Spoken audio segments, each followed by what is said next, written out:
अश्वत्थामा महाभारत का एक योद्धा था। वो द्रोणाचार्य का बेटा था, जो पांडवों और कौरवों दोनों के गुरु थे। माना जाता है कि अश्वत्थामा एक चिरंजीवी है, एक अमर प्राणी।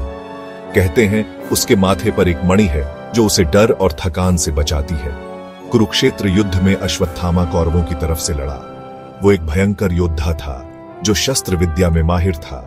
उसने युद्ध में एक महत्वपूर्ण भूमिका निभाई, खासकर उस भयानक रात के हमले में जहां उसने पांडव सेना के ज्यादातर लोगों को मार डाला।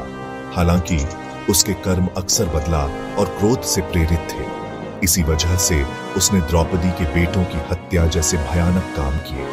अपने पिता की मृत्यु के बाद उसका क्रोध और दुख किसी सीमा में नहीं रहा। युद्ध के बाद बदले की आग में जलते हुए अश्वत्थामा ने रात में पांडवों के शिविर पर हमला कर दिया। उसने सोते हुए बचे हुए पांडव योद्धाओं को मार डाला। उसने अभिमन्यु और उत्तरा के गर्भ में पल रहे बच्चे को भी पांडव वंश का उत्तराधिकारी समझकर मारने की कोशिश की। इस हरकत ने कृष्ण को क्रोधित कर दिया, जिन्होंने अश्वत्थामा को उसकी क्रूरता के लिए श्राप दिया। कृष्ण ने उसे 3000 साल तक पृथ्वी पर भटकने का श्राप दिया। अपने पापों के बोझ तले दबा हुआ वो कुष्ठ रोग और अन्य बीमारियों से पीड़ित रहेगा। वो हमेशा के लिए एक बहिष्कृत व्यक्ति बन जाएगा, जो हमेशा मोक्ष की तलाश में रहेगा। उसके माथे पर लगी मणि, जो उसकी शक्ति का प्रतीक थी, उसके दुख का कारण बन गई। यह उसे उसके पास्ट डीड्स की याद दिलाती रहेगी। उसकी इमॉर्टैलिटी उसकी सजा बन गई। उसे अपने एक्शंस के कॉन्सिक्वेंसेस के साथ जीने के लिए मजबूर कर दिया।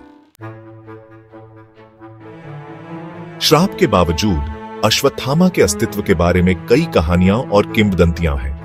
लोग दावा करते हैं कि उन्होंने उसे भारत के विभिन्न हिस्सों में देखा है, अक्सर मंदिरों और नदियों के पास। कुछ कहते हैं कि वो पृथ्वी पर भटकता है, अपने पापों के लिए क्षमा मांगता है। ऐसे किस्से हैं कि लोग उसके हुलिये से मिलते जुलते एक अकेले व्यक्ति से मिले हैं। वे माथे पर घाव वाले एक आदमी की बात करते हैं जो रोता है और मदद मांगता है। कुछ का मानना है कि वो आयुर्वेद का अभ्यास करता है और प्राचीन ज्ञान रखता है। पीढ़ी दर पीढ़ी चली आ रही ये कहानियां अश्वत्थामा के आसपास के रहस्य को और बढ़ा देती है।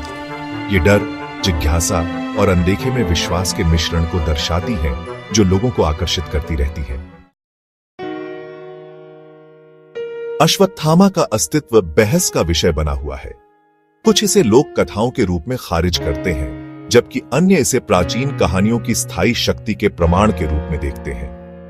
कुछ का मानना है कि उसे मोक्ष और शांति मिल गई। मिथक हो या हकीकत, अश्वत्थामा की कहानी बहुमूल्य लेसन्स देती है। यह हमें क्रोध के विनाशकारी स्वभाव और क्षमा के महत्व की याद दिलाती है।